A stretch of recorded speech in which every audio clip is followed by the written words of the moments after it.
Okay, we're going to go ahead and get started today. So I'll gavel us in.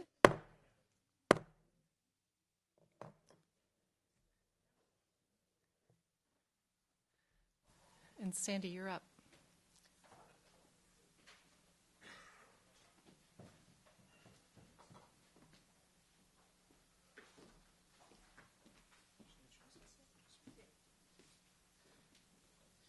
Good afternoon. For those who don't know me, my name is Sandy Weintraub, and I'll be serving as the Senate parliamentarian this year. If you have any questions, feel free to let me know. And I will read the land acknowledgement. The University of Oregon is located within the traditional homelands of the Southern Kalapuya. Following the Willamette Valley Treaty of 1855, Kalapuya people were forcibly removed to the Coast Reservation in western Oregon. Today, descendants are citizens of the Confederated Tribes of the Grand Ronde Community of Oregon and the Confederated Tribes of the Siletz Indians of Oregon. Thank you. Okay, welcome everyone. We have a full schedule, and I'll go ahead and get us started. I have a few announcements I want to make, and then we'll go on to the approval of the minutes. So a couple of announcements. I wanted to let people know that we have launched the Senate subcommittee on open access. So together with the Provost's office, the Senate and the University Library has launched this subcommittee. And I want to tell you a little bit about the committee and let you know about the work that they'll be doing this year. So David Condon is going to be chairing this committee along with a couple senators who are on the library committee, Margaret Serino. Andrew Kern is on the committee. Beth Harn. Beth, are you here yet today? She's not going to be here today, sorry. Franny Gade, Miriam Rigby, and Susan Breckenridge. And we've charged this group to undertake investigation into the state of open access trends and practices and the role that they play in the process of research and dissemination of scholarly resources and work here at the University of Oregon. And within this context, we're asking the committee to examine the nature of the University Library's relationship and contract with Elsevier, in particular to suggest options that might help inform the renegotiation process. That current agreement is set to sunset in December 2020. So we've asked them to prepare a report for us by the end of the academic year that includes a couple of elements. An overview of the current landscape of open access trends and practices, an analysis of the role that open access plays in research and dissemination of scholarly work, some options that we might consider in renegotiating the library's contract, and recommending some next steps for further discussion, et cetera. So we're really excited about this committee getting their work underway. I also wanted to let people know that we had a motion that we tabled at the end of last year focused on developing policy on hiring academic administrators. I wanted to let people know that we are beginning to work on that. Senate leadership, along with the president and provost, have begun to talk, and we plan to map out some key principles and then follow up with the discussion in the Senate Executive Committee as well. So we're looking forward to working together with the administration to develop policy in this area and then bring it forward to the Senate this year. The next thing I wanted to add is this year in the Senate, I'm planning to facilitate us using more of our discussion section time in Senate meetings.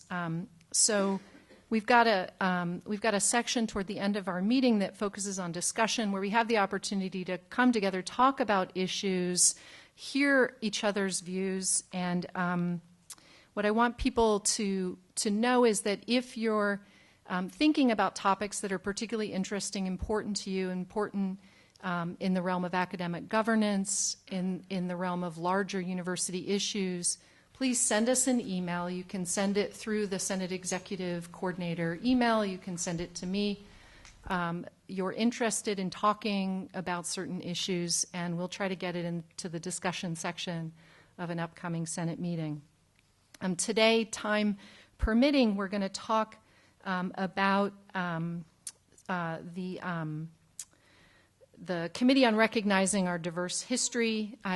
Before I was really involved in the Senate back in January 2018, the Senate, many of you I think were in the Senate, you passed a resolution denouncing white supremacy and hate speech on campus. And in response to that resolution, President Schill appointed a Committee on Recognizing Our Diverse History, the goal to advise him in a couple of areas. The addition of plaques and markers around campus to provide additional context on the history of a particular piece of art, how that art might be experienced by different people on campus. The creation of new art that recognizes people of diverse backgrounds that have contributed to the university's history or the land that we occupy. The development of a walking tour that incorporates these elements and allows people to see how the campus has evolved over time, and how we can incorporate this work into the academic mission of the university through curriculum, projects, research, et cetera. And so today, during the discussion section, we're going to hear from Leslie Ann, I'm not going to get your name right, Pittard? She's not here yet. Leslie Ann, who's our Assistant Vice President for Campus and Community Engagement in the DEI, and Melanie Munzer, the Administration Liaison to the Senate, who's also a committee member. They're going to give us an update on the work of the committee so far, and depending on time, we'll be able to engage in a more substantive discussion of the work. Okay, just a few more announcements. I wanted to let folks know that the search committee set to select the new vice provost and university librarian. We have a request from one of the faculty members of the search committee who would like, Sarah Hodges, who would like to bring the perspectives of faculty who are, in terms of what you're hoping to see in the new head of the libraries. And so we'll be sending out an email to folks, I'm hoping tomorrow morning, a way that you can get in touch with Sarah if you have thoughts about what you're looking for, what your units are looking for in the new head of the library's search, so you can reach out directly and share that information with her. Okay. Those are all the announcements I have at this time. I think Elliot is passing. Do you have anything you want to say? Come on up.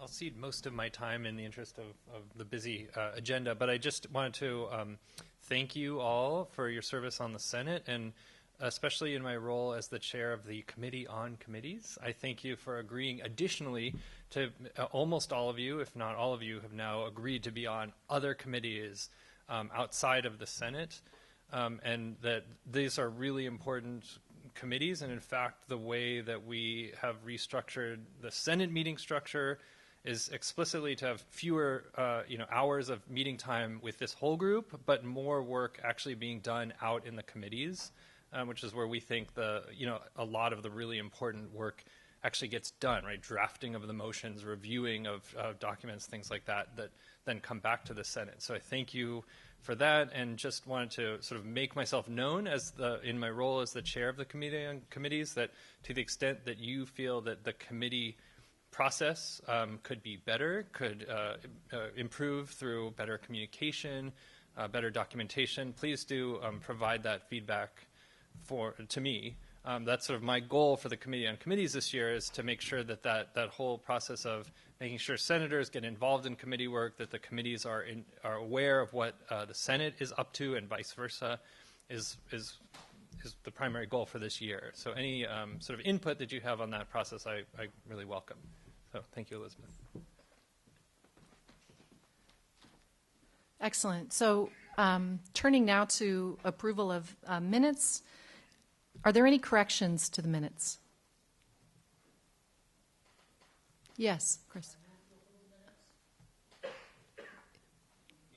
Move to approve. I thought you said move to oppose the minutes. Okay. Well, if I'm hearing, if there are no corrections to the minutes, then they're going to stand as approved, and we can move on. Okay. Excellent. So let me clear the way for President Schill to come up and give his remarks.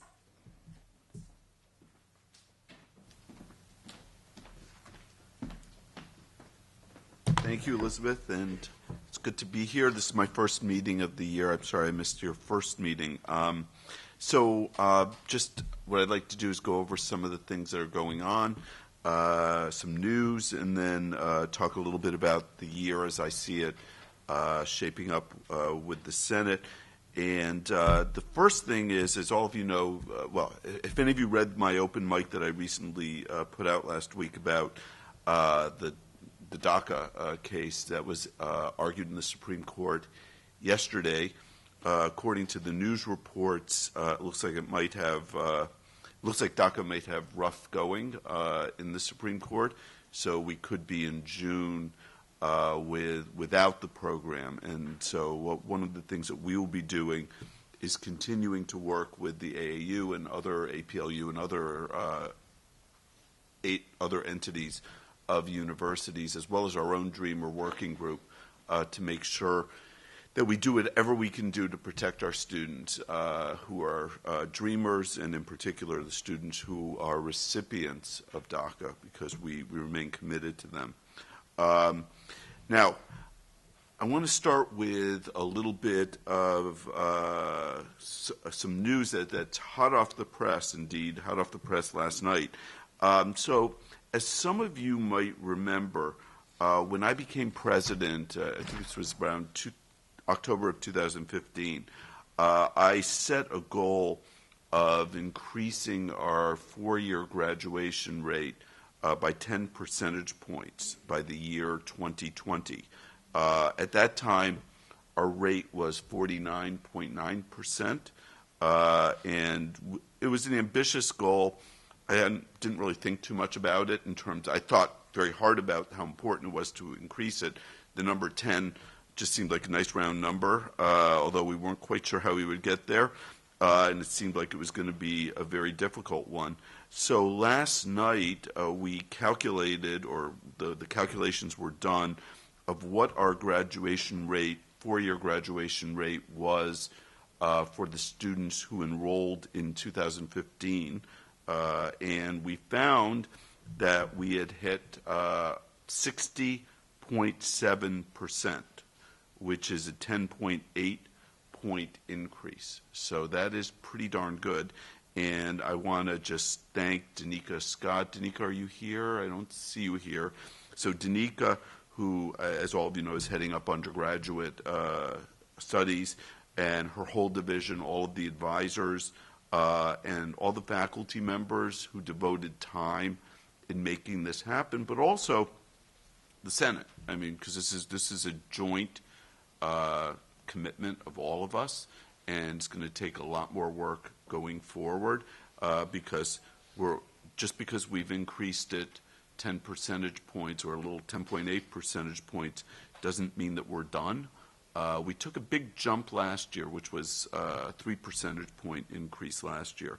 And all of this increase really doesn't even include some of the work that we're doing in Tykes. Well, it doesn't include any of the new advising capacity that we've now added to the university. So I think there is tremendous upside potential.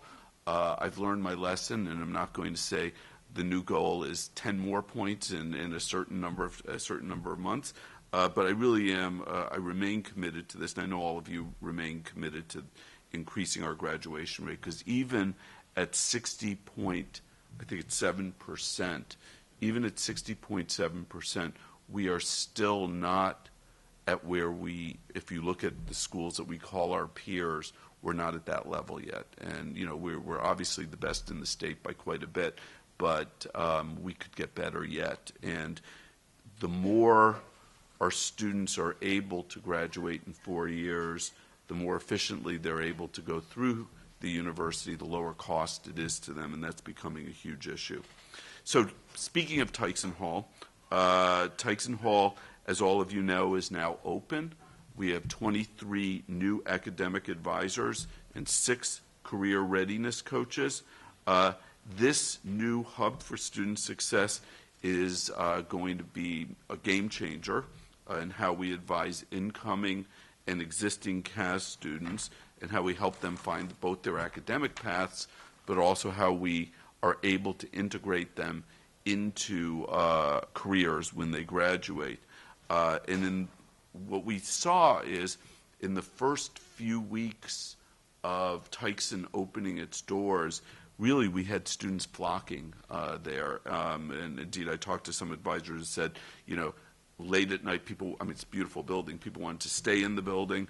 We in the first, I believe, few weeks, over 1,500 students sought advising in Tyson Hall. So we want to keep that up. We want to make sure our students go there, and we want to make sure that we can continue that investment.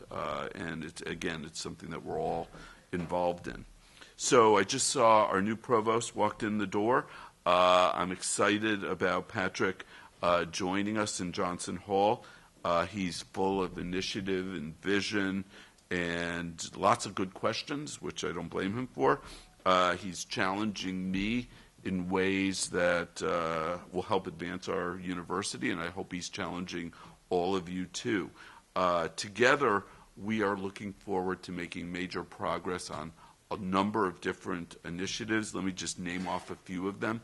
First, obviously, is student success, as I indicated. Even though we've achieved that milestone, we want to go higher and higher. We also want to develop an interdisciplinary environmental initiative that embraces all parts of the university, including the humanities, the social sciences, our professional schools. We're excited about that. That process is a faculty-driven process, and the provost's office and the VPRI's office is coordinating it. Thirdly, we want to forge a stronger relationship with the state of Oregon, and we're going to be talking more about that in the future. I think Patrick talked a little bit about it at the first Senate meeting. Sometimes we call it the Hearts and Minds campaign. The idea is that we play an enormous role and should play an enormous role in the state of Oregon, and we need to have all of the people of the state of Oregon appreciate that role. Hopefully, out of that appreciation will come stable funding for the University of Oregon and hopefully more plentiful funding for the University of Oregon. So, and that's not the only reason that we're doing it, but that's certainly good enough reason for me. Then a fourth thing that we're going to be working on is obviously continuing our emphasis on hiring terrific faculty members and making it possible for them to succeed in both their teaching missions as well as their research missions. Now, as all of you know, over the past week or two, Patrick has appointed Janet Woodruff Borden as the Executive Vice Provost for Academic Affairs. Kate Mondlock, who is Professor and Department Head of History of Art and Architecture, has been appointed the Interim Dean of the Graduate School, and we're going to begin a search for a permanent replacement next year. We're also excited about having Janet in this role and expanding her portfolio. Patrick has also launched a new search for the College of Design Dean, and we've extended Bruce Blonigan's appointment as the Interim Dean of CAS for another year, and we're going to start looking for a new university librarian. So lots of searches, lots of some changes in administration. We're really very, very grateful to Bruce Blonigan. He has given a lot to the university. We've relied on him a lot, not just as interim dean of CAS and now dean of CAS, but also, for those of you who might remember, he also stepped in the College of Business and was acting dean there for a year. So we're really grateful for all that he's doing and really very thankful that he was willing to do this for another year. We're also grateful to Laura Vandenberg and Mark Watson, who have stepped up as deans of design and the libraries, and so that's all very helpful. Now, the Senate, as I mentioned a moment ago, is a partner in our efforts for student success. And one of the things that we're really looking forward to working with you on this year is thinking more intentionally about the curriculum and how we can remove barriers to student progression through that curriculum. In particular, one of the things that we care a lot about is obstacles to graduation. How can we facilitate people moving through the curriculum and being able to not be delayed and not being really forced into a situation where, due to one bad move or one bad decision, they end up having to add an extra year onto their education with all the costs that are entailed in that. And that's something that really belongs to you.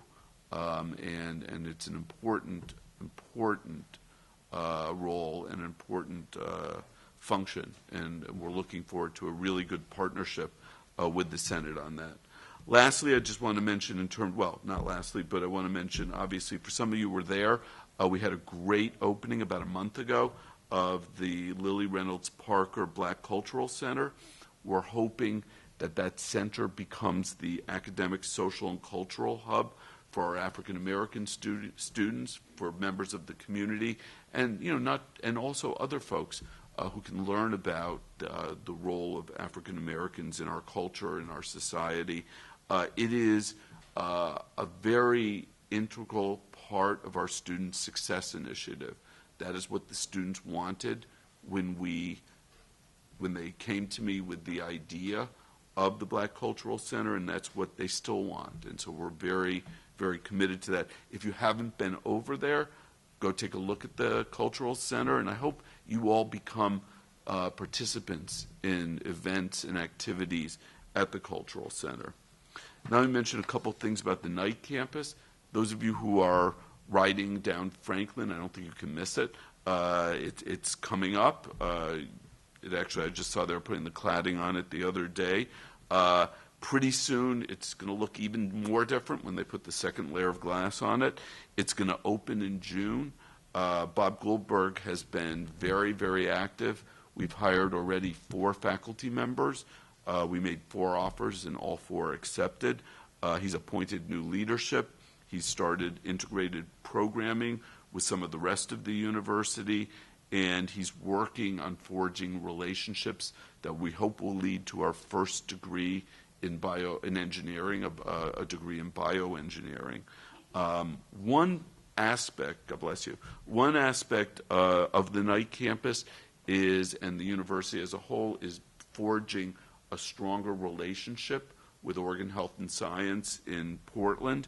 And one of the things that happened towards the end of last year was we received a gift of $10 million from Tim and Mary Boyle to seed a new center it's a joint center on biomedical data science, and it's going to be a partnership of OHSU, Knight Cancer Center, and the data science program here in the Knight campus.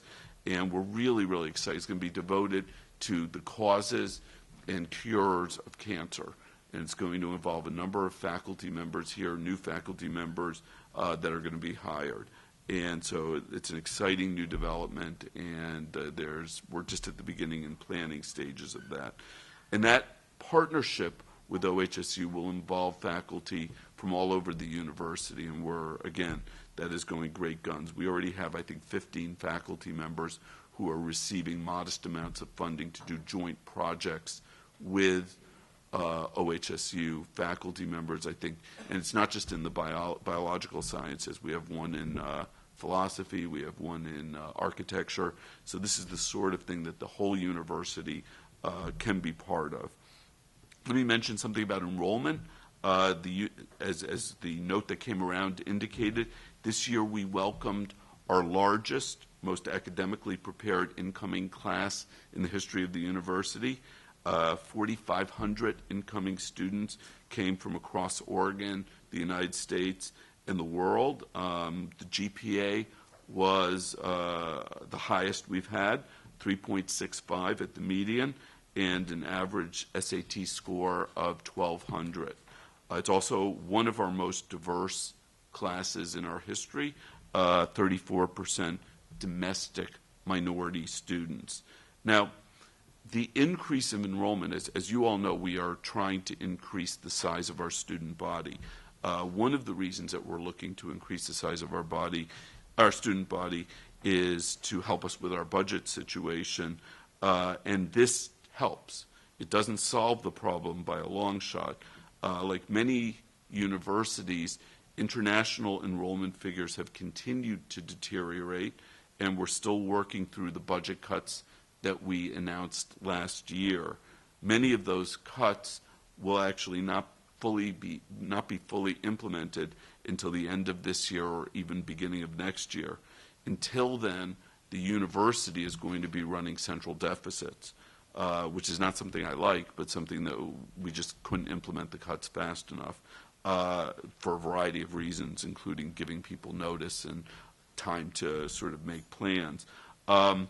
When sometimes people ask me to describe our budget, and I tell them, I think the best way to describe the budget is that it's very fragile. PERS presents us with an ongoing challenge. Every 2 years, this huge increase. We're hoping that the new state statute will ameliorate some of that. But again, PERS is unpredictable, because if the market tanks, then the value of the retirement fund goes down, and then we have to give even more. So it's a fragile situation. The loss of international students that we experienced a loss over the last 3-4 years of about 1,000 international students. That turns out to be, it's a loss to our university in terms of the sort of diversity and global perspective that we want. It's also a cash loss. That's about $33 million to our bottom line. And so that is going to, the recovery from that is going to be a difficult one. And we still have big classes of international students that are being replaced by smaller classes. So we're still going to feel that over time. And lastly, our reserves are extremely low. I was at a recent meeting with the Speaker of the House and the other presidents, and we were all going around the table telling people what our reserves were. And when we got to the University of Oregon, you could see everybody went like this, because we have put our foot on the pedal to make this a great university, and that has come at the cost of our reserves. And so we don't have large reserves. So we are subject, as I said, to shocks. And one shock could be a recession and a reduction of state funding. So we need to get into a more stable budget situation. And one of the things that we're going to be doing in the future with the Senate is working with the Senate Budget Committee to explain the situation, to give more data about the budget, and to have some discussions about some of the choices that we've made. We also, and I think we just have to understand this, and it's good and it's bad, and I don't want to be normative about it, but unlike many of our schools, our peer schools, one of the things that contributes to our fragility is that, we, unlike virtually all of our peer schools, we are heavily unionized, and in the faculty as well as in the staff. And this just means that we lack some of the flexibility, some of the tools, some of the levers that other universities have. Maybe it's worth it to have that. That's a decision that the faculty made, but it does create that situation, or it does contribute to that situation. So as we work to create budget stability, I hope that what we'll do in one of these Senate meetings, Elizabeth, is maybe show the long-term financial plan so everyone can see the numbers right out in front of them. As I mentioned in my open mic at the beginning of the school year, I believe in transparency. I want us to be able to show data. I think that through transparency we'll get trust, and I think that's very important. Now let me talk a little bit about future work with the Senate before I take questions. So first, as Elizabeth mentioned, she actually stole a bunch of my points, but you actually borrowed them, and it's fine. So I don't have to see you say them. But one of the things that we are going to get to is the permanent policy on academic administrator hiring. And we're setting up a working group, and it's going to include me, the provost, the chiefs of staff, the Senate president, the Senate vice president, and the Senate liaison. And we're going to start our process by looking at the temporary policy that existed right around the time I was hired, also look at the policy that Bill Harbaugh drafted last year, and then take also a look at what are the policies of comparator universities. What do other universities do in these situations? And then we'll come up with a draft of a policy that then we can discuss with the entire Senate. And again, Patrick and I are excited about working with the Senate committee that Elizabeth mentioned, the subcommittee on open access. This is a huge issue.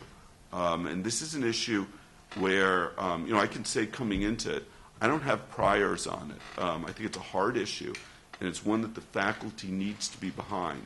If we're going to get rid of Elsevier and not renew that contract, it's got to be something that the faculty is behind. And so that committee is going to do important work on that, and I'm really looking forward to the results of it. And again, I want to thank you in advance. Some of the big work that we have to do is thinking about program reviews and new degrees. Patrick was at a meeting, or he told me, reported back from a meeting recently where the various presidents of Oregon universities were talking about new degrees that they were offering. And the University of Oregon was, I think we were sort of at the bottom of that list in terms of not really doing very much new degrees, new programs. And what I can say is, what is clear is if you are not changing your curriculum, changing your programs, offering degrees that students want, this is becoming an increasingly competitive market for students. And, we might want to debate the wisdom of that. We might want to sort of bemoan the fact that we actually are in an environment where we can't just say what students do and they all do it. But if we want to remain competitive for students, if we want to be able to have enrollment growth in the university, we're going to have to make our academic program one that students will want to partake of. So we're going to bring to you, I think today there's going to be a degree in neuroscience. Ultimately, data science is going to be discussed today. In addition, bioengineering, hopefully we'll be bringing to you in either late this quarter or early next quarter. And those are just some of the ideas. But we do need to be thinking about where the students are today, where they want to be, and then to the extent that it's appropriate and within our budgets to be able to offer new degree programs, we should be thinking about that. In closing, I just want to say that I think we've made a great deal of progress over the last 4 years in normalizing our relationship with the Senate. I think that when I came in, obviously there had been a history of some difficult times with past presidents. There have been some difficult times with past presidents with a number of situations here. And, I said when I remember my first Senate meeting, I think I wasn't even president at the time, I think it was right when I was announced, that I'm an advocate of shared governance, and I am. And I want us to work together. And I think we've done that increasingly, and I'm pleased about that. And in that spirit, I just want to mention last year, some of you remember March 2018, the Senate passed a resolution that asked the university to withdraw our request for conditional use permit on the North Campus that included the area between the railroad tracks and the Willamette River. While I didn't accept that resolution, what I did do was respond with follow-up action items for the university. And one of the things that I did was a prime Senate concern was where we were going to put playing fields and whether we would put, or at least concern some members of the Senate, what would happen there. So what I said we would do is we would conduct a study of where those spaces might be. That study is now completed and it's going to be presented to an open forum which will be held by Campus Planning and Facilities. That's going to be on November 21st at the EMU from 11 to 1 p.m. So if that's an area that interests you, please come. If that's an area that you know other people are interested in, who you're friends with, let them know about it. Obviously, we'll publicize it ourselves, but it is an area that the Senate was engaged in and cared about. Also, over the past year, well, actually, past two months, we have started to include the Senate President in our senior leadership team meetings. So Elizabeth's been a very active participant, getting across the views of the Senate and our faculty, and we're grateful to have you as part of that group. And also, Patrick and I want to encourage discussion, and sometimes discussion that doesn't take place in the group of a whole. And so what we're going to start doing is we're going to reach out to senators and invite you to small groups where you can meet with. We'll probably do a divide and conquer sort of thing where we'll split you guys up into two groups, oh, well, not two groups, into multiple groups. And over the course of the next couple quarters, try to meet with you over coffee or lunch or something like that. And I hope that you'll all participate, or those of you who want to participate will participate. And, you know, we'll just talk about issues that matter to you, and you get a chance to ask questions or hear our views on things, just a way to encourage participation. Lastly, tonight, if you don't have plans, come to the women's basketball game. We'll be celebrating Diane Nelson. I don't know if you know Diane Nelson. She's in Jesse Minton's office, and she apparently, I've heard, is the voice of the University of Oregon when you call us. And she has worked at the university for 60 years, and she's retiring this year. So I've been assured that I can hand her a basketball rather than throw it, because God knows what would happen if I did that. But that'll be tonight over at Matthew Knight Arena. So I'm done with my comments and happy to take any questions.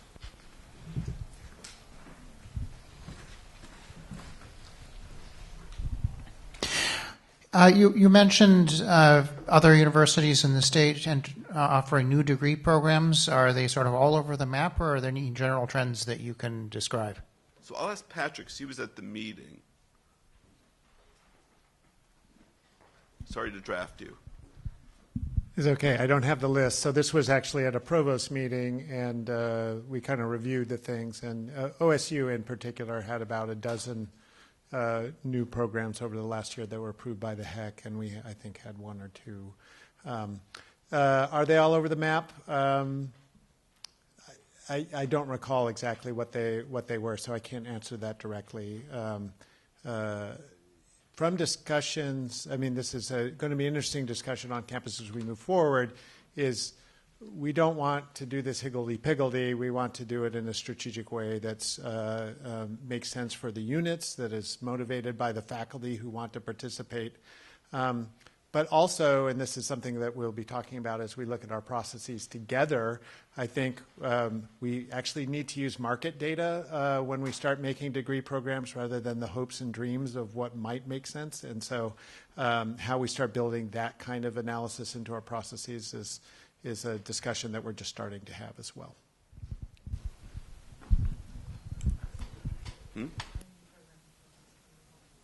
So according to Elizabeth says we have 9 new ones that we're talking about right now and that should come forward. So that's an improvement. And again, I know that for some of you, I mean, this fits into a narrative that I know some of you believe in and some of you feel bad about, which is that universities are becoming more consumer-oriented. And I think that's true. I think that that's part of what's happening in the United States today. I probably have my own views about it, and we can have those conversations in small groups. And some of it's positive and some of it's negative.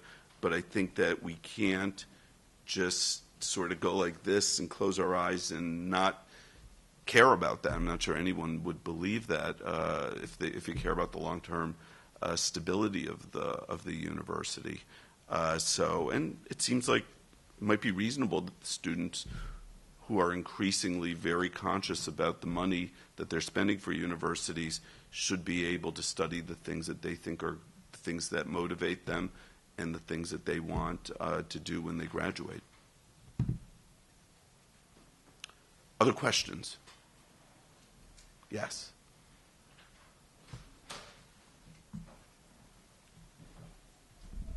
You talked about the 4-year graduation rate. What are the numbers if you include students who graduate but don't graduate within 4 years? And then what do we know about why students aren't graduating in 4 years? So the 6-year graduation rate increased, I don't have the data, but it went up 5 percentage points. Now, of course, that's having people who've been here significantly longer before we started doing anything. So that is now, I think we were at, 72 or something, 71, so we're 5 points higher than whatever we were. And I can get you that data, that we calculated that at the same time. And then your second question was it what happens to the ones who don't graduate? Yeah, what do we know about the people who aren't graduating in 4 years? So, is it a retention, or is it, like you mentioned, a bad decision where maybe they had to take a 5th year or something like that? So I think what we hear, and again, we should have Danica here and giving a talk about this because that's what her group does. One of the things they do. But I think one of the things I think that we're hearing is for reasons why people are not graduating is I think money is a big issue. That students, I think another thing is the job market is very good right now.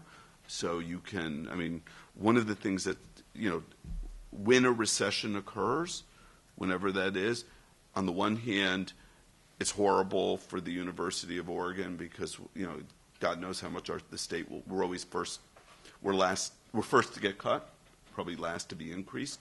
And essentially, we'll sustain that. But one of the positive things, if you can say positive, is the opportunity cost of going to college goes down. And so we see enrollments going up, and students are more likely to stay here because there aren't good opportunities in the market. So I think that's a part of it. I think we lose students because it turns out a number of students, the number of students I've met who said that they didn't know it rains here, that sort of thing. They transfer out, they leave. There's personal reasons why people leave. We have, when you look at the retention numbers, fairly confident we have racial and ethnic disparities in who's leaving. Again, when you look at us compared to other universities, those disparities tend not to be as big, but it's still, if there's any disparity, it's something that we want to deal with. So it's a combination of factors. One of the things that we just got a gift from a donor, which I'm really happy about. It's this wonderful donor who's given, we haven't announced it yet, but she's given in a number of places in the university. So she just gave $1 million to assist students who are having trouble paying their tuition they've run out of money. And so that's important.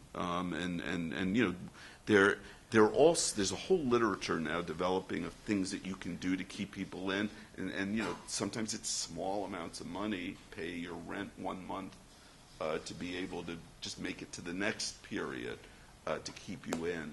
But all of that is stuff we have to work on, and as we get more sophisticated, and as we have 23 new advisors out there who are asking students what's going on and listening to students what's going on. So that's my knowledge, but that's all.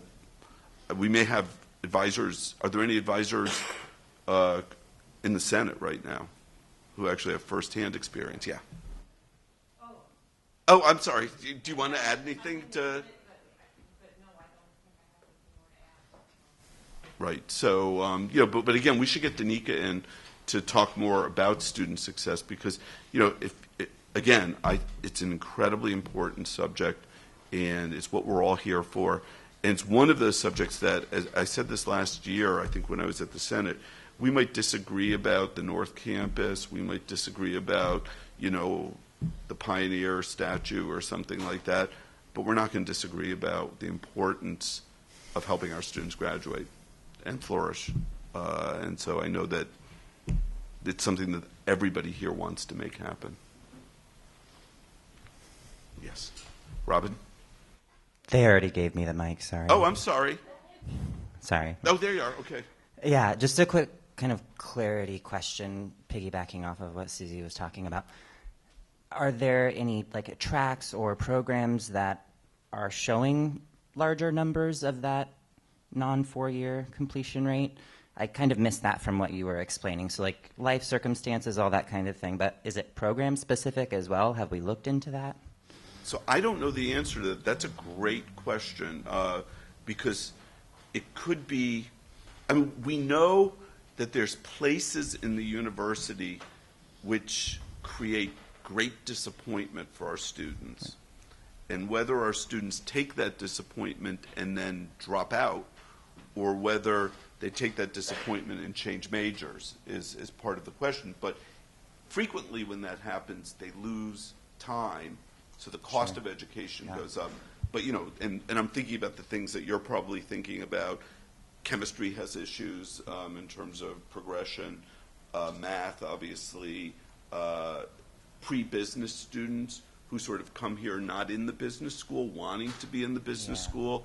They tank on math, and then they end up in general social science sometimes. So it's some of those things happen. What I don't know, and I haven't looked at, is, and I hope we have the data on, is when you're in majors, people who've declared, it's a really good question, what are the attrition rates Right, yeah. in each of those? Because that actually helps us. Maybe it's not the student's fault. Right. Just curious. And then also to the question of the new programs and degrees that we offer, I know that you mentioned the United States specifically a couple times. Are we interested in being a global university and having some global competitiveness? Because that really seems like where this student body is headed. So I'm just curious if there's research there or anything like that. So thank you. I'm very much sympathetic to that. I mean, that is a lift for us to be competitive globally. It's one of those things where, if you look at the this is just the facts. If you look at the global rankings, we just barely show a breath. It's part of the reason is, I can think of. There's a bunch of reasons, but we don't. Number one, the subjects that we offer. We are liberal arts university predominantly, and that is not necessarily what people are interested in taking if they're in China coming to the United States. So we don't you typically have engineering schools with big engineering that are really hitting it internationally. One of the things that, for good or ill, gets people's attention in the United States is football. We might not like it, might not love it, might love it, but who knows? But it's true, and so hopefully it's just the front door, and people then see how great we are elsewhere. But they don't play that. I don't think they play. Actually, I don't know, but I think they play soccer. So they're not doing that. So they don't see us. They don't follow us there. And the amount of money that we spend on advertising and marketing abroad is probably less than what I spend on, well, I'm not going to say less than what I spend on books because you'll think I buy libraries, but we just don't really have much of a budget for that, and so other universities are just constantly advertising and doing those things, and that also is attributable to some extent for why we're not getting. I mean, my guess is most American universities are having pressure on international enrollment. We are doing probably less well than most.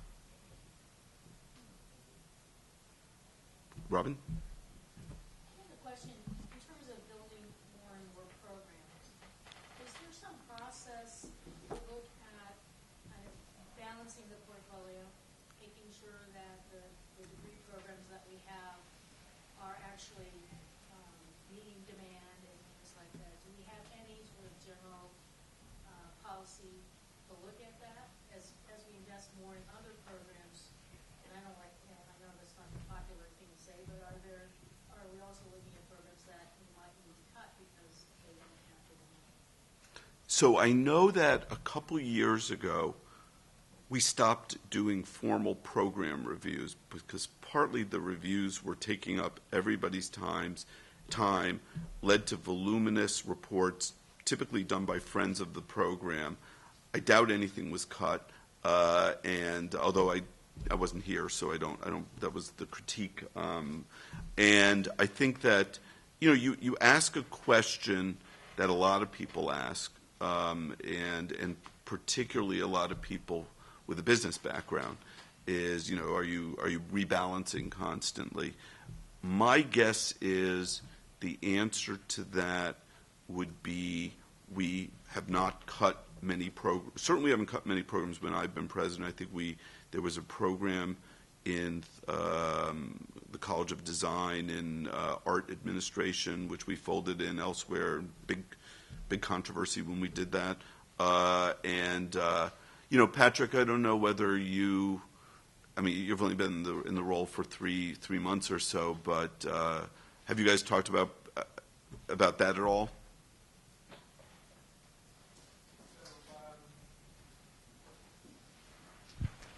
No, we are revamping the evaluation program, and I think there's historically been a one-to-one mapping between departments and degrees. That's not exclusively the case, but that historically the case, and so one needs to be careful when one talks about cutting a degree program versus that leading to a thought that it means cutting a department or something like that. But no, we haven't. We don't have a policy on balancing those things or thinking about that. I think what we are cognizant of this is not a scramble panic kind of situation. We want to be planful and thoughtful about this. And rearranging the deck chairs is not going to help. Just creating programs that move students from one degree to another that's not going to be something that the institution needs to be investing time in. It's really what does it mean to bring new students onto the campus and that otherwise maybe wouldn't pay attention. And the conversations that I'm starting to have is how are we looking at our current programs, our current curriculum to make sure that we're speaking to the needs of the students as we move forward. There's great, I can't remember if Paul Timmons has been here yet, the new director of the Career Center. What we know is that the education that we deliver is actually what's relevant for students in their future lives. Are we being focused on that? Are we telling that story appropriately? All of these things. These are national conversations, obviously. We're just part of them, but there's a lot of work to be done. Yeah. One more question. Yeah, and just follow up. Universities, this is what universities are worst at, right? It's very hard. And even if you did, we have tenured faculty members, right? So there's stickiness in the whole process. So no, I don't think we've done very much in that area. So one more question. Yes. So as one of the takes and advisors, I wanted to reflect just a little bit on this topic of new programs and the impression I think that people start to get that you're just chasing new programs. Now, over the summer, the 23 new advisors, and we're probably not quite that many new advisors because some of us were moved from other places, but we had this amazing opportunity to have about somewhere between 30 and 40 trainings with different departments all over campus, including actually folks that I see here, a lot of folks from humanities, foreign languages, Latin American studies, medieval studies. And through that interaction with faculty, actually there was one faculty member and came and said, I really don't know if I have anything to talk to you all about because this is a career advising center and my degree does not lead directly to a career. So this actually ended up being this amazing, rich conversation about the importance of humanities and how it shapes students. And it encouraged all of us there, advisors, to think about that. And so, I mean, I actually think all of the advisors in that center now have an even deeper appreciation when I'm thinking about, you know, the new bio programs coming on. Well, I mean, we offer courses in the humanities, the philosophy of medical ethics. So, I mean, I think campus-wide, I see a deeper understanding of the importance of the humanities, the social sciences, and that we need to be thinking about how our current capacity complements each other. And part of the way we do that is by becoming very educated about what's going on in our own institution, so that, again, becomes a complement to newness, not a replacement of it. Right. And I think the faculty, you know, my experience has been that the faculty is very willing to be thinking about how to change and adapt. I mean, I gave a talk. I met with the folks in Romance Languages at last year at some point, and people were coming up to me, what can we do to, you know, be part of, you know, rethinking and getting more students engaged and that sort of thing. And so I do think that people are concerned about this, and rightly concerned about this. But as Patrick said, we're not looking to sort of lop off things right now. We're looking to enhance the programs that we have and add. And really just the point is grow the pie rather than rearrange the pie pieces. Okay, thank you.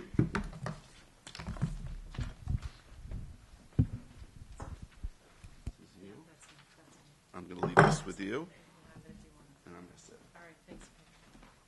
Thanks very much. I know Mike wasn't able to join us for our first meeting. Wanted to make sure folks had time to ask questions.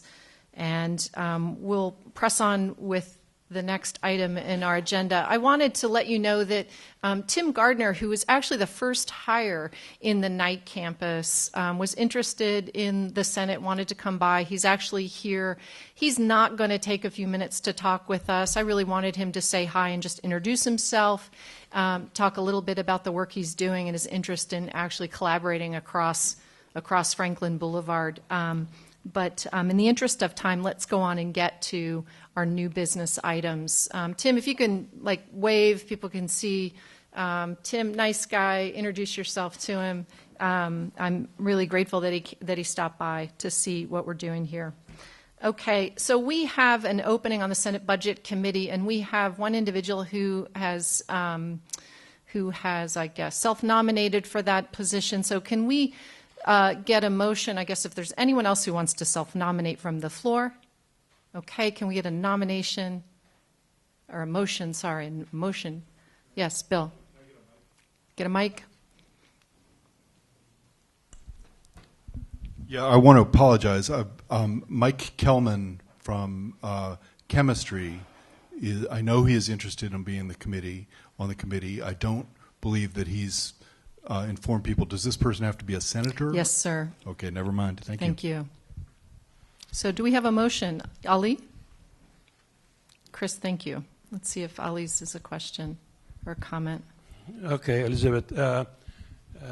I think the number of the members are 8 on this committee, according to the charter. And including Elliot, we already have 8. So is that a conflict? Well, coming from last month's meeting where we actually had 1 seat remaining, we have a self-nomination from the Senate, someone willing to serve. So my point is that we already have 8, and the number required is 8. So is it okay to have the 9th unless Elliot is going to be ex officio. I don't know. So that's the question to you guys. Yeah, we're checking now. Yeah, Elliot is ex officio. Thank you. So we're okay. So also ex officio can be a co-chair Yes, sir. as a voting member or not? We'd follow the guidelines for the committee on the in the 17-point chart. So can you answer me, please? I think in terms of resolving the voting, non-voting issue with ex officios, that's going to be something we get to in the next motion on a different point. And if we could focus here on trying to fill the Senate Budget Committee and moving on to our next items. 4 elected from the Senate. 3 tenured faculty members. Mm-hmm. So we have an opening that requires a senator fill that opening. We have a self-nomination, Gina Biancarosa on the floor. Do we have do we have a second? Any objections? Okay. Gina Biancarosa, thank you. You're now a member of the Senate Budget Committee. Thank you for your willingness to serve.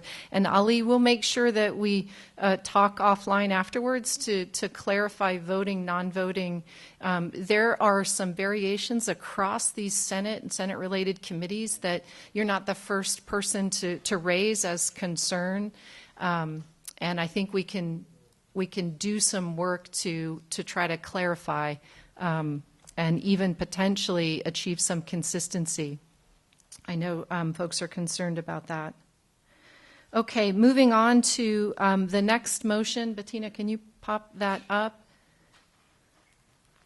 And this is a motion to have a member from the UOCC, the Committee on Courses, to be a voting member of the Graduate Council. Francis, can you speak to this?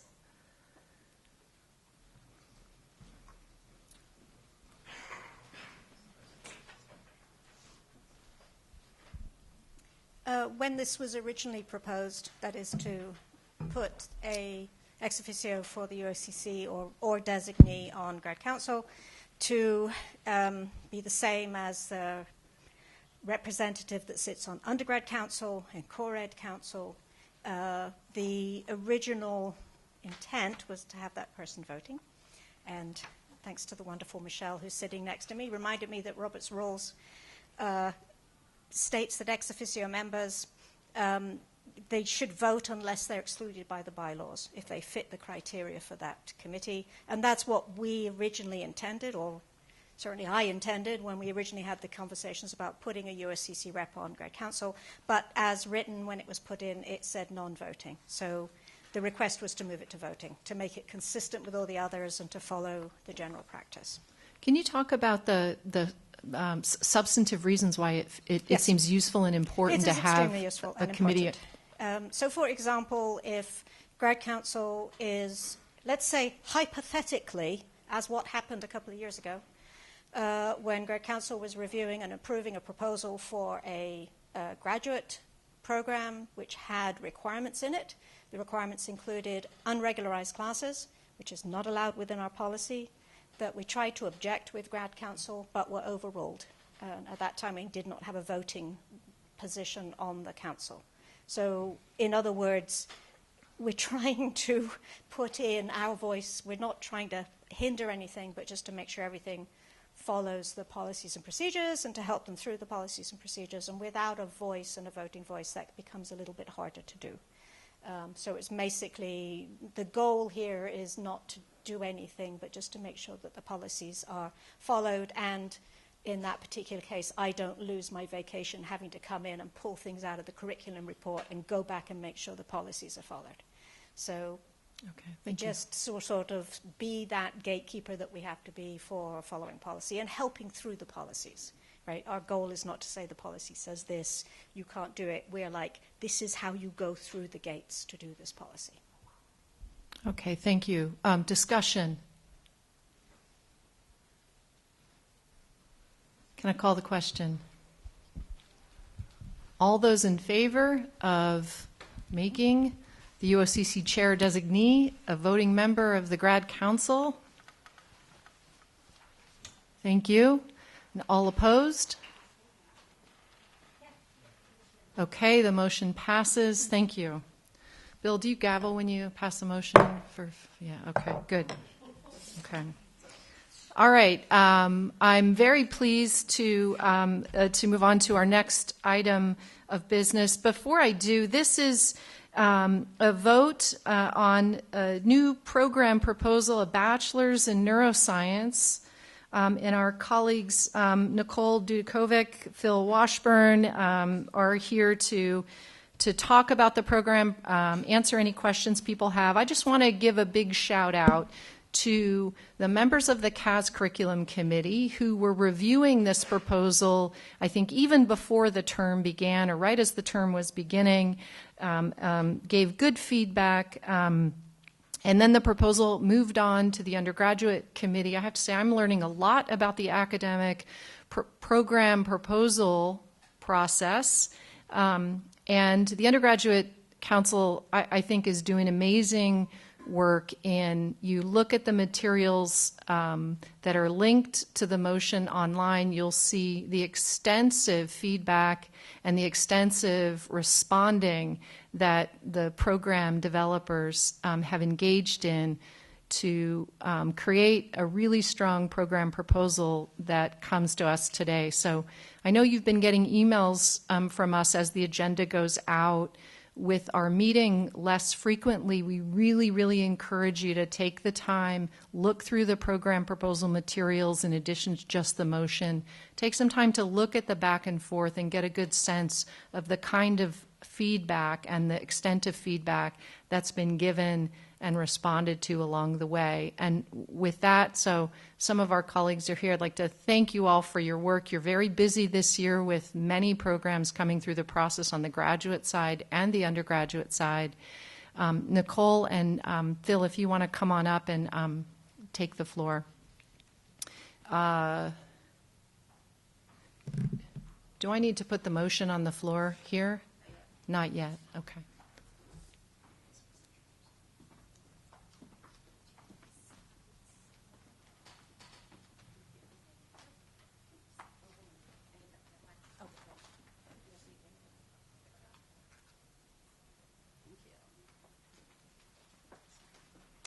Hello, I'm Nicole Dudakovic from the Psychology Department, and along with Adrienne Huxtable from Human Physiology and Phil Washburn from Biology, together we have proposed a new bachelor's degree in neuroscience. So I know that you've had access to some of these materials, but I'm just going to give you a little bit of a brief overview to this new major today. So this major is an interdisciplinary program that's really a joint effort of our three departments. And this came about in part in response to a growing demand for neuroscience majors. So both locally at the University of Oregon and all three of our departments, we've heard from students who are interested in neuroscience, have been asking for a neuroscience major. But also even at the national level, there have been more and more neuroscience programs that have been developed. I think last time I counted, 27 of our AAU public peer institutions have neuroscience programs. And what's really nice is that we already have at the University of Oregon a lot of coursework in neuroscience. We have faculty that are interested in faculty excellence in neuroscience. We have an Institute of Neuroscience with around 28 different faculty.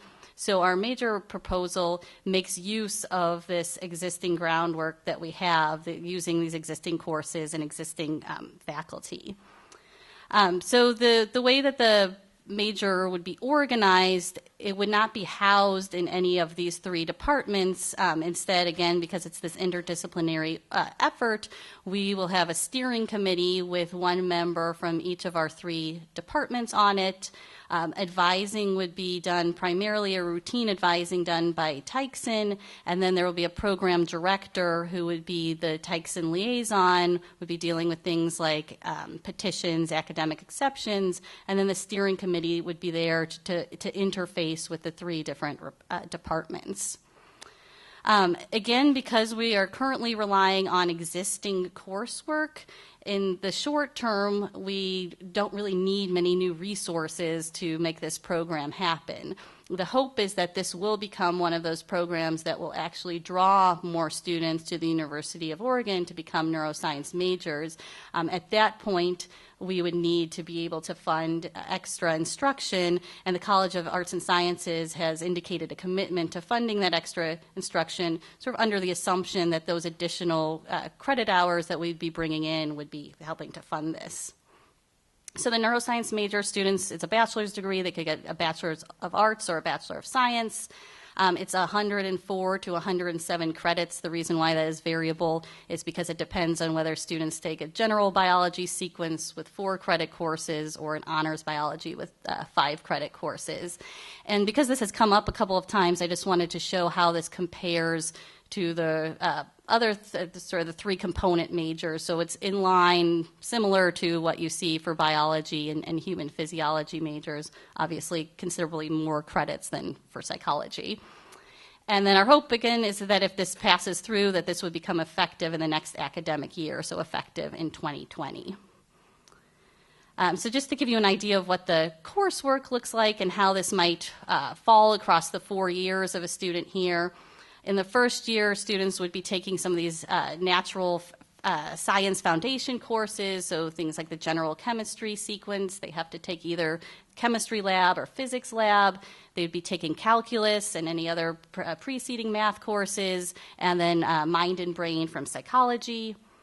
In their second year, they would take a biology sequence. They would be taking from human physiology, the medical terminology, and a scientific investigations course. It's really a research methods course. And then also statistics. So one of the things we really felt strongly about was the need for quantitative skills in a neuroscience major, which is why we have the math and statistics requirements. And we've designed the major so that in these first couple of years, these are courses that students can take elsewhere, so that if they're transferring in, let's say as a third-year student from a community college, and most of these courses they can take at a different institution. Also for other majors in the natural sciences, a biology major or a human physiology major or even a psychology major who's pre-med could switch into this major if they like after these first couple of years.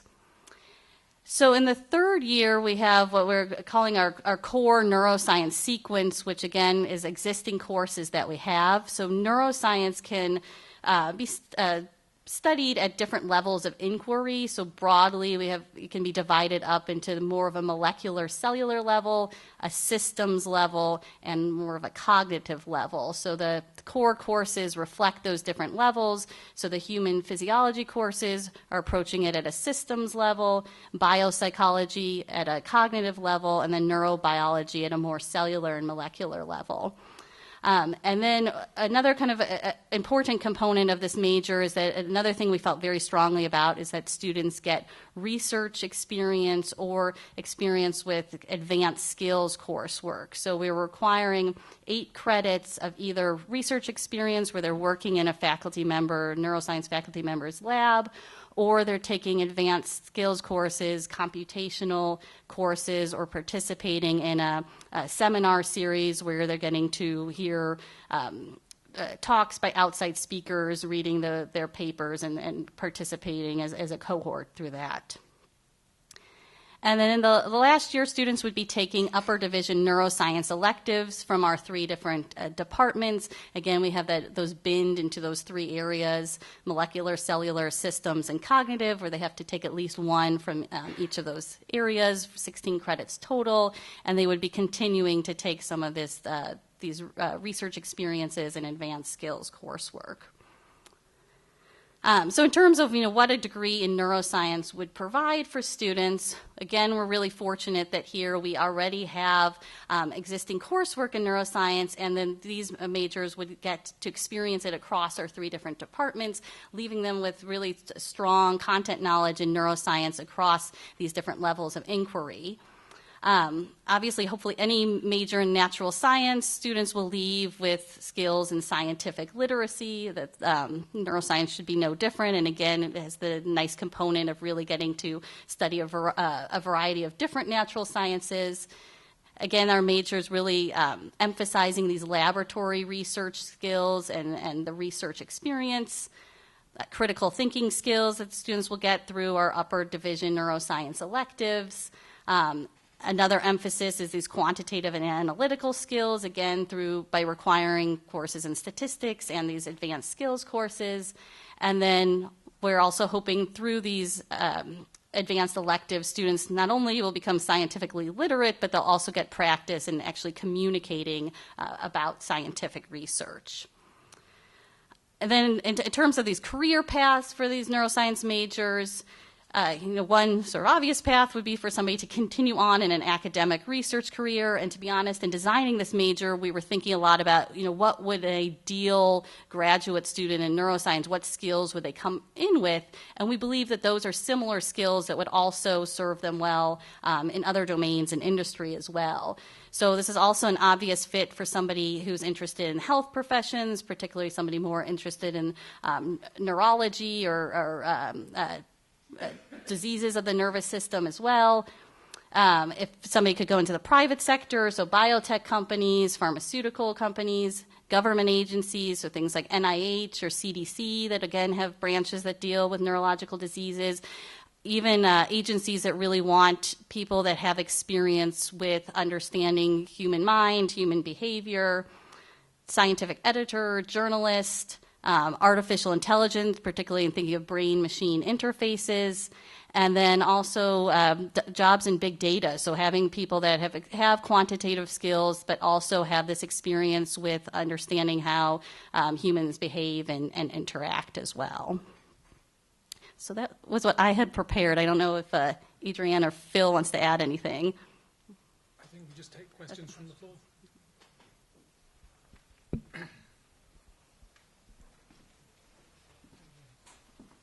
Yeah, Bill, question.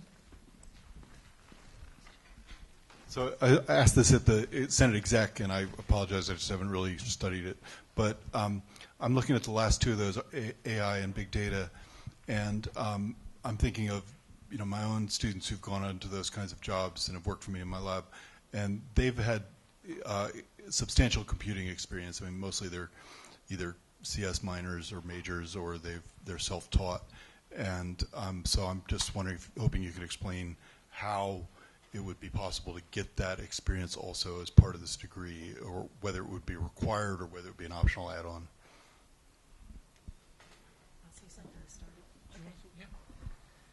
Well, after this, we have some colleagues who are going to be just giving an update on a new program that's going to be coming through on data science.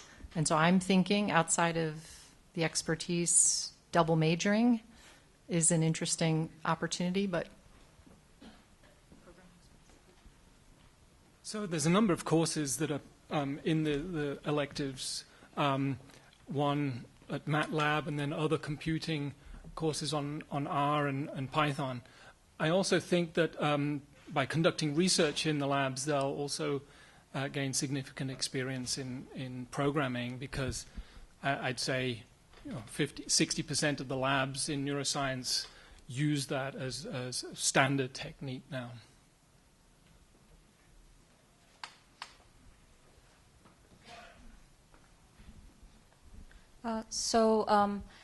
Two questions. One is, how does your curriculum compare to other universities' curriculum? And number 2, if the research is required, will you be staffing the research with your faculty, or if the enrollment grows, are you thinking of kind of farming them out to other internship-like opportunity? So in terms of comparisons to other institutions, we did look at other neuroscience majors, and there's kind of a core set of courses that we've included that most neuroscience majors include as well. The sort of flavor of the major depends a lot on whether it's grown out of a psychology department at a university or a biology department, so there are some differences, but they do share some key components, particularly addressing the nervous system and neuroscience at these different levels. In terms of the research experience, that is something that we've thought a lot about because, again, it's something we're really excited about and see as a key component of our major. Currently, we think that we shouldn't have a problem keeping up with that demand because we do have, I think I said around 28 faculty who have neuroscience labs and recruit undergraduate research assistants.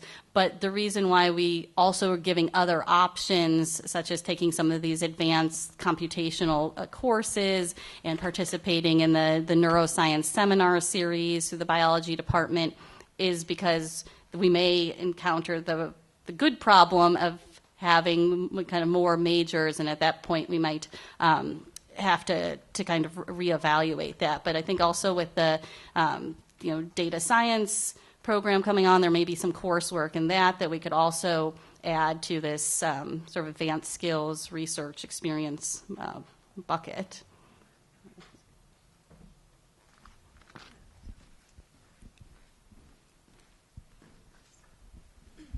Hello, and congratulations. I think I really appreciate that there's thought about transfer students and make multiple access points into the major from an advising standpoint. I think that makes a big difference. But I was particularly interested in the research component. I'm looking at your proposal where it says that all majors will be encouraged to join a research lab affiliated with the university's Institute of Neuroscience. So I'm just wondering about the capacity of taking additional students into labs, because that's something that I see that particularly less savvy and underrepresented students, you can't just join a lab, right? You have to be competitive and accepted. So has there been thought into, what is the thought around building capacity for a variety of students in laboratory situations? I think, again, so that we feel that currently we do have the capacity, but that we are offering those alternative courses so that if they don't want to do research experience or aren't able to get into a lab, that they do have this option of taking coursework or a seminar series instead of doing that. And it is one of those things that we'll kind of have to see how it plays out in terms of what is the demand for these research experiences, but we will definitely do kind of outreach in terms of trying to make available to students what those existing labs are and help them get placed.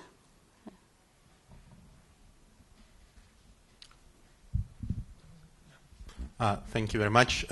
Really exciting program. I can see some of our linguistics students also being interested in, double majoring in something like this if they do psycholinguistics.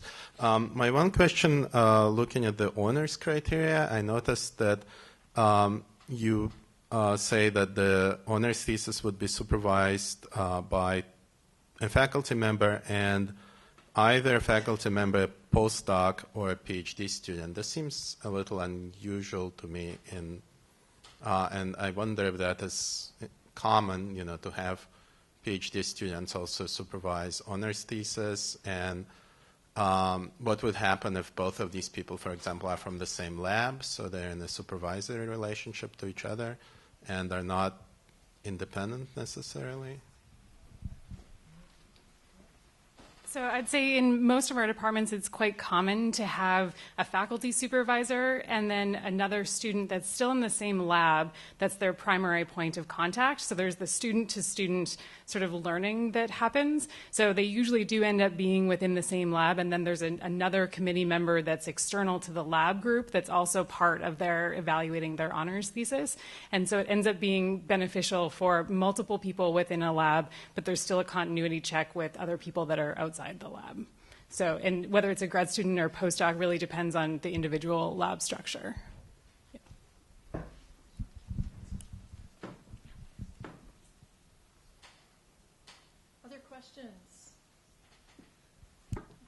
good discussion. Thank you very much for.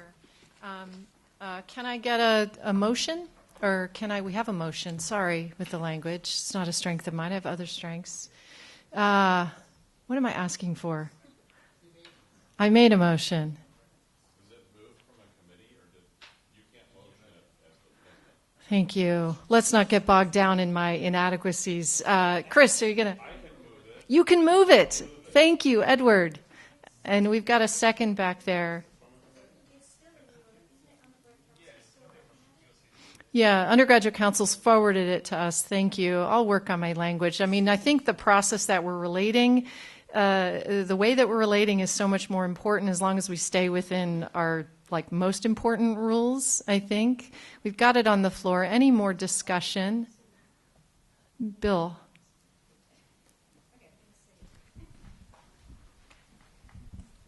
Yeah, I just wanted to point out that back in 2018, I think it was, we passed a new policy on departmental honors, which I'm not sure that that has been fully incorporated into this proposal, and I'm going to support the proposal, but I think it would be wise for the authors to go back and look at that and make sure that it's consistent with that policy. Thank you. So a sort of a friendly non-amendment to, Bill, when was that dated again, the motion that passed on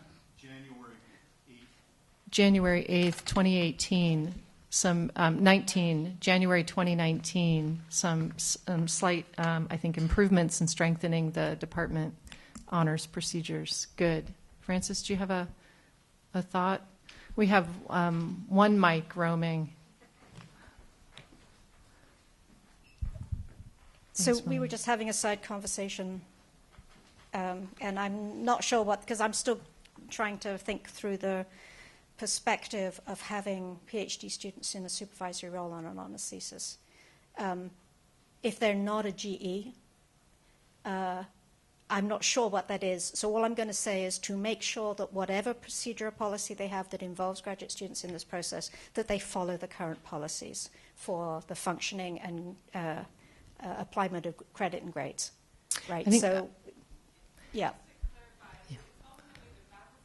Yeah.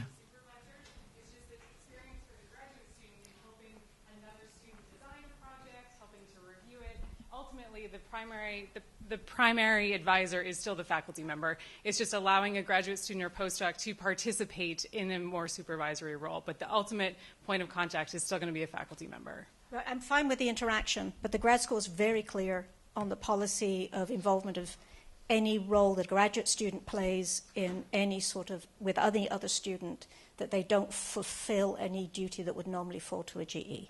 So all I'm going to say is just make sure you're very clear of what the policy is and what you're allowed to do, and that you follow it. That's a good clarifying.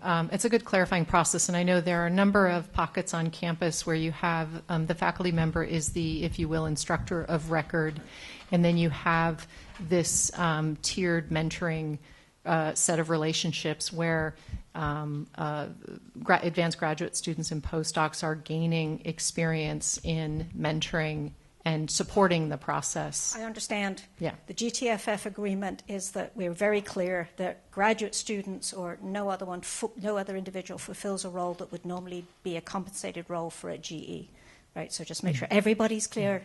The policy is up on the graduate school website. Please be aware of it and please follow it. Yeah, good. Thank you. Yes, Tom.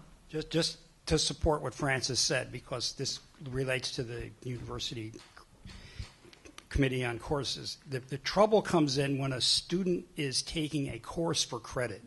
That's what that's where the trouble is going to come in. If they're signed up for a research course, that course has to be taught by the faculty member, not by a GE. Thank you. Yes. I guess I'm trying to find this document again. I've read it several times, and I really want to congratulate you on this program and getting it through efficiently. But I did wonder, I think what you're planning to do in terms of incorporating undergrads in research is fairly typically the way it's done, where they have tiered advising. I'm not sure how important it is to have this explicit statement about the supervision and who all they might. I mean, it could be a more descriptive thing to say you'll be, in the lab. The lab director is the person you're reporting to officially, but there will be other people helping you, or to just leave. I'm not quite sure I see how much benefit there is from saying that these various levels of members of the lab might act in a advising or supervisory role, because it seems to me it opens up questions about, is this a supervisor with a big S or a little s or a with a whatever? So I think about maybe revising it a little. Thank you. So I think these are good points of clarification. Additional comments? Okay, so we'll call the question. The motion is to approve this new undergraduate program in neuroscience. All in favor? Thank you. Opposed? Abstentions? The motion passes unanimously. Congratulations, colleagues. There's a lot of really excellent work going into the development of that new program, and just reiterating thanks to our colleagues along the way who served in the curriculum committees and the undergraduate council to review and give feedback along the way. Thank you. So at this point in time, I think we're still on track to finish on time and hit all of our agenda items. We have an update. This is just an update on where the data science undergraduate program is in the process. It's going to be coming to us in December at our December 11th meeting. They're organized. They've got their materials ready. They're on the Senate website now. So if you don't know what you're doing for the Thanksgiving holidays, feel free. There's a lot of great material you can read. But I want to bring up our colleagues, Joe Sventek and Bill Kresko, to talk with you, give some updates about the program, and take a few questions if there are, or comments. They're going to be coming to the Senate Executive Committee on December 4th to talk with us, present the program to us as well, and they'll be coming back on December 11th for review and vote. Thanks, guys.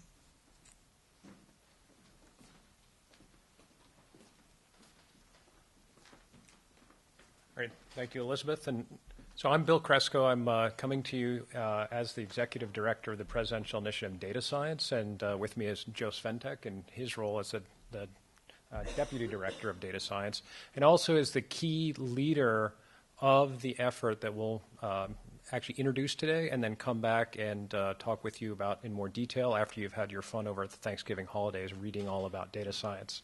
So as you may remember, I've come in front of the Senate a couple times before to discuss the overall vision that emerged from the faculty in 2017, 2018 to embrace, to enhance, and to broaden both our research and educational missions and support of data science at the University of Oregon. And one of the key things that I mentioned was that the principles were to grow the educational opportunity. One of the key principles was to grow education opportunities at a variety of different levels for our students, both at the undergraduate and graduate levels. So based upon that vision, the Data Science Initiative, spent a fair amount of time examining other universities and looking at structures of programs offering undergraduate degrees in data science. And at the same time, I think importantly, and it gets to a point that President Schill made, thinking about what training is necessary to provide to our students to help them be successful in the world in this particular area of data science. So asking the question of what is it that companies are asking for, but what is it that society is asking for? So to be a productive member in society, of being able to use data science, but also to understand the implications of the large amounts of data and advanced analytical techniques that are coming out in the world.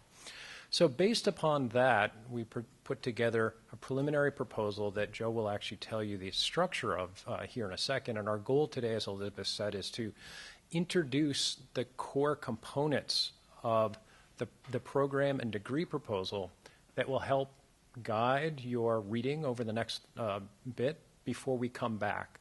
So we'll want to make sure that if you have any questions that will help at this time prepare you for your homework, then we're happy to answer those questions, but also outside of this particular forum as well, to anything that that would be helpful for you to continue to evaluate the proposal would be very helpful and useful for us.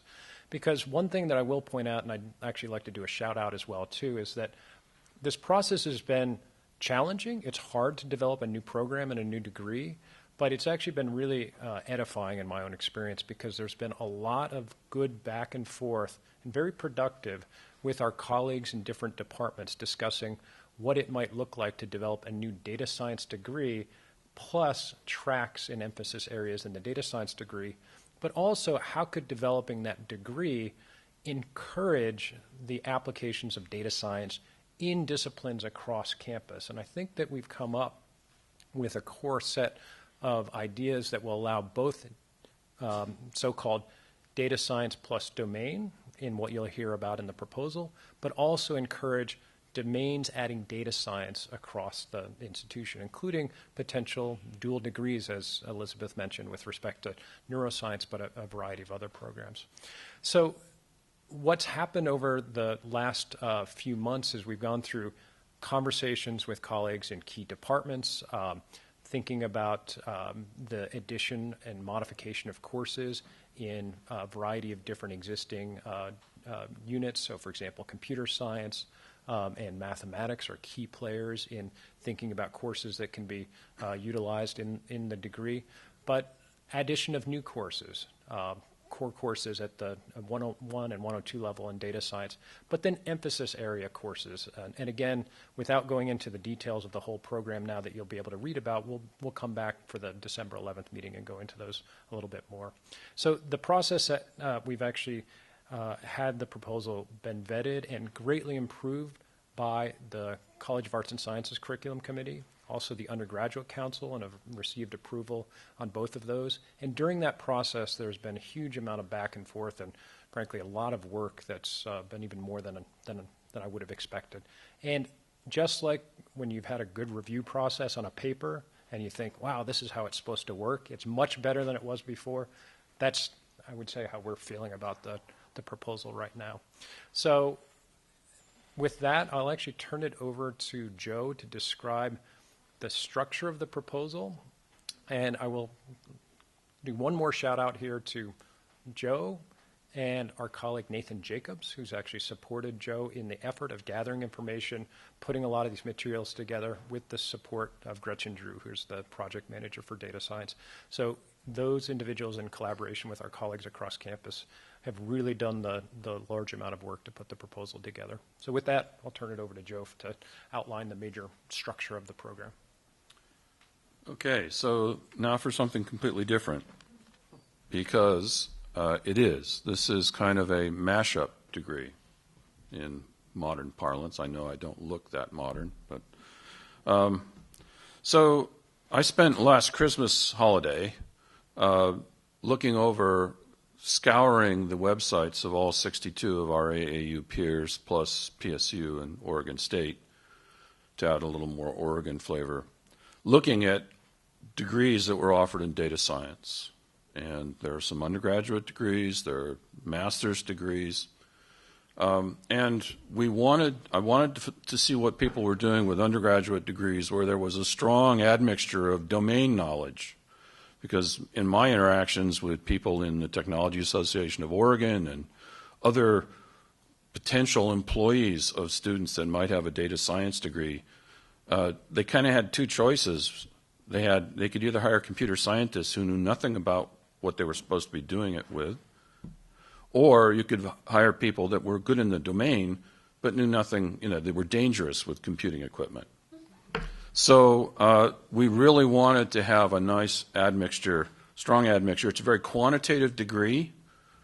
We expect our people to know calculus. We expect them to know linear algebra. We expect them to do the one-year sequence in computer science so that they're not too dangerous, but strong statistics. And then they have to a big section on modeling. It primarily boils down to looking at different types of machine learning. But there's also domain activities both in the first couple of years where they take courses in, so the student has to come in and select a domain where they'd like to apply this stuff. So a good example is linguistics. Linguistics is one of our partners in this. And so that they want their students to take linguistics 301 and 302 in the first couple of years. So they kind of have a general idea of what it is that linguists and people that do linguistics do. And then there are a set of electives, domain electives in linguistics, that they can then take in the final 2 years of the 4-year degree.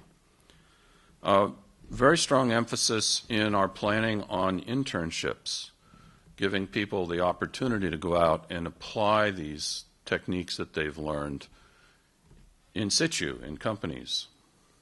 We have a lot of experience with that in computer science, so we're going to take a pretty well-oiled machine and just replicate it and then tune it. But we'd really like all of these students to have a lot of experience outside of the classroom. Of course, they can have experience in research labs too. Not going to stop that, but this is actually to help prime the pump. We expect these students to be immediately employable as soon as they get their degree. We have a capstone course that we've added. The capstone is filtered by GPA. We expect over 10 years, if we're successful, that we'll be graduating 200 students a year. It'll be the size of a fairly large department. Really hard to do capstones with a lot of advising going on for 200 students every year. It takes a lot of advising manpower. So there's a capstone. They'll be jointly supervised by somebody from the domain that they're doing the work in, as well as somebody from the program. But also, if a student doesn't want to do the capstone, or a domain can say they don't want to do the capstones, they don't want to provide the advising, a student can do a 4th elective in the upper division. So the partners that are in the proposal that you will see are linguistics, geography, biology, and then there's 2 analytics areas from LCB on marketing and accounting. And that's not to say that those are the only domains, though we just felt we needed to show a humanities domain, a social science domain, a science domain, and something from a college outside of CAS. And so those are the 4 that have gone in. They're in the proposal that you will see, but also in the proposal there is a description of how we add more domains. This is very much patterned after the program that is being used at Berkeley. I got my PhD at Berkeley, but that isn't why I chose it, because Berkeley has managed to have a degree program where they've got 25 different domains spread across humanities, social sciences, and natural sciences. And so I believe firmly in emulating people that are doing good things. We are just going to do it much better. Finally, there is a very strong ethics component to this. There's a couple of introductory courses, 101 and 102. 101 is used to be called a gen ed course, whatever they're called these days, and no prerequisites, no mathematical requirements, although they're going to hit the mathematical requirements pretty soon. And the idea is that anybody can take that, and we're actually, at Berkeley, that course that they teach, if you've ever been to Berkeley, you know there's the Physical Sciences Lecture Hall, which is a silo that goes down on the ground and holds 1,000 students, and they fill that every semester with students taking this gen ed course. We don't have a silo in the ground. The biggest we've got is Columbia 150, is that it? So we could do 450 at a time if we had to. I don't think we'll get that big, but we'll see what happens. So that's, in a nutshell, what we're doing. And I encourage you, it'll be thrilling reading over Thanksgiving, guaranteed. And, but happy to answer any questions. Excellent. I think they're saving their questions for December. Guys, thanks a lot for coming in, giving us an update. And Elliot, you're helping us move on to the next item so that we finish. Excellent. Okay. So look forward to reading the proposal, reading the materials. Really appreciate people taking the time to do that. Some people have been sending in thoughts and comments to us. We're going to continue to forward those to folks who are bringing the programs forward so they have that feedback in advance of coming to the meeting. That's not going to preclude us from having discussion about the programs when people are presenting here, but it will give people advance notice about the kinds of things people are thinking about and help them better prepare. So thank you. I think that next up on the agenda, we have not a lot of time to have a really rich, open discussion, but we're actually going to get into this discussion and at least get an update on the committee's work. And so I'd like Melanie Munzer to come on up, and thank you. Where's my notes? Melanie, Leslie Ann, thank you. You've got it.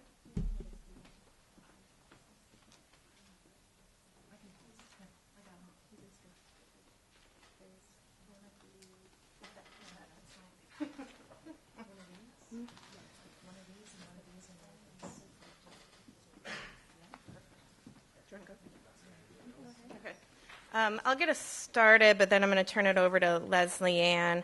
As Elizabeth mentioned at the start, this committee was set up in response to the Senate resolution that was passed actually in January of 2018 on denouncing white supremacy. And kind of the primary point of the committee was to try to ensure that we have a welcoming, inclusive campus environment for everybody, regardless of their background. And so there were kind of 4 charges that the president gave the committee to take a look at. Bettina, do you want to pull up that spreadsheet that I had sent you? So there's a couple of pieces of material coming around to you. There should be enough copies of a kind of summary case study that we'll try and dig into a little bit today.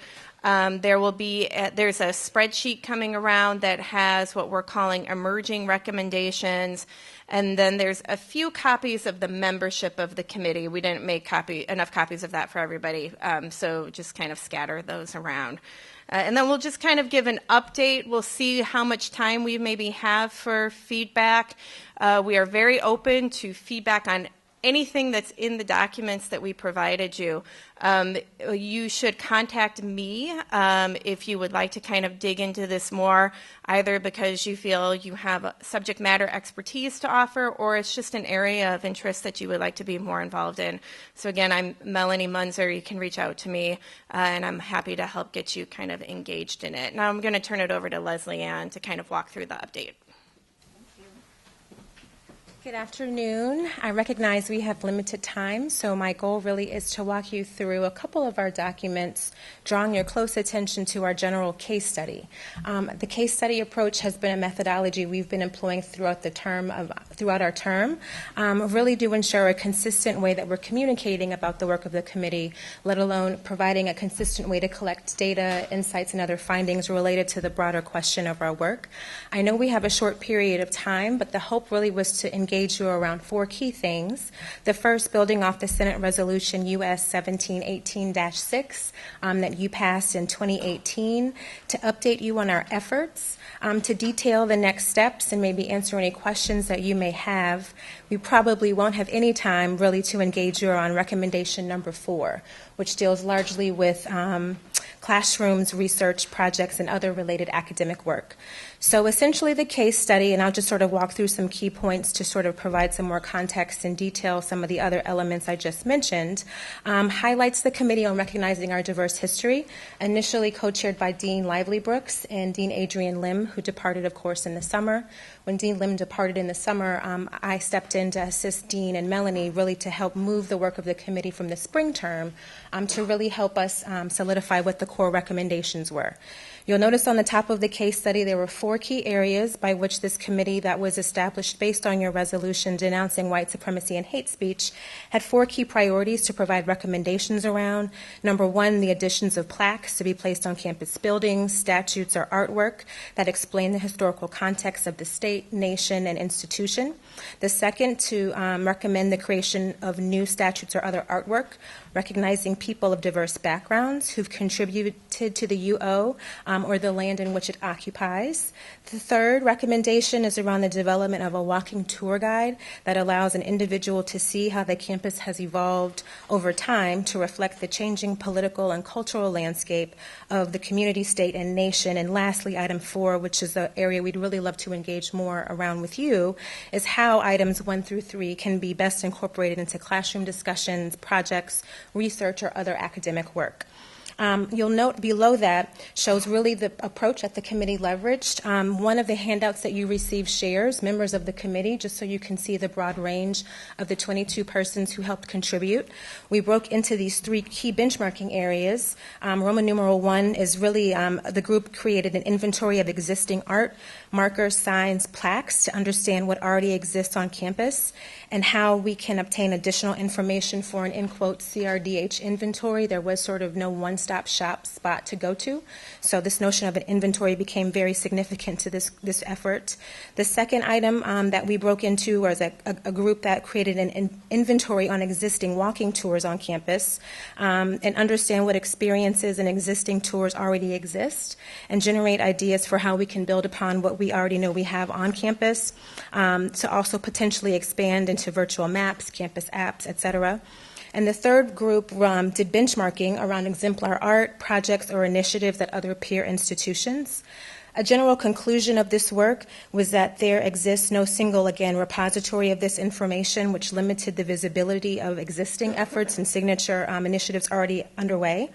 Also, the committee noted that there's also challenges, as you mentioned in your resolution, to ensuring that the UO is indeed a welcoming environment for members of underrepresented groups, largely in part because current and existing artworks, plaques, markers point overwhelmingly to the contributions and historical perspectives of a white culture. To note, during the spring term when this committee was engaged in the benchmarking effort and to commemorate the 100th anniversary of the installation of Pioneer Father, the students in the Native American Student Union protested for the removal of the Pioneer statue, echoing a national movement around the removal of statues and monuments that symbolize racism, genocide, and hate. On the second page of your case study, I'll just highlight a couple of things. The committee subgroups, however, did note some exemplary practices, such as hidden histories. I won't insult you and read that. I'll just highlight a note that that project was largely funded through discretionary research dollars in the library. So just signaling, too, how much of this effort can be embedded into some of our own existing leadership on campus, but that it was relatively hidden and not highly visible to all.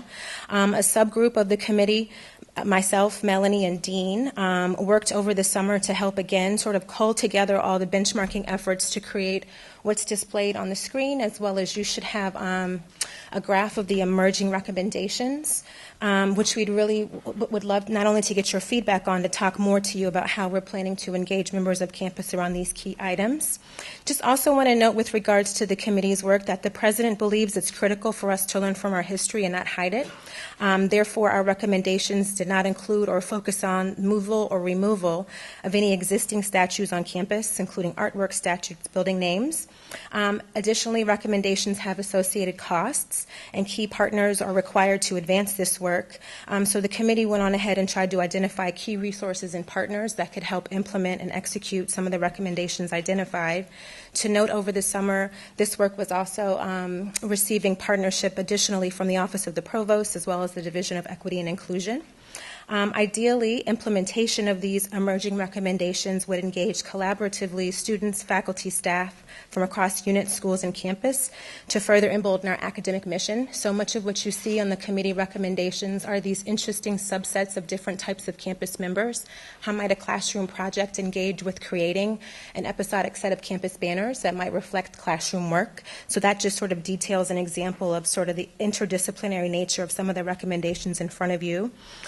Additionally, CRDH requested an extension. Our work was supposed to be temporary and short term. We did not complete all of our work in the spring term, and I wanted to share with you sort of where we are now and some next steps.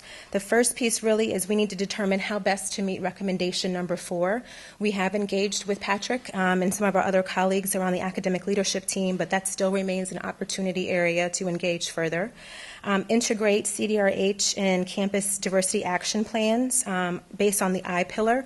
There seems to be a consensus that the I pillar, noting inclusion, and the campus diversity action plans collected across different administrative units as well as schools, colleges, all identified I priorities that might also be aligned very well to this work.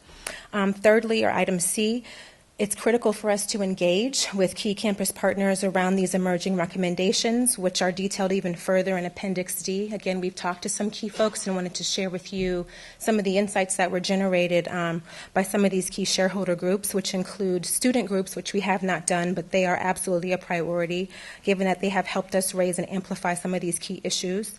Obviously, key faculty groups and members, some of them are noted there, including yourselves.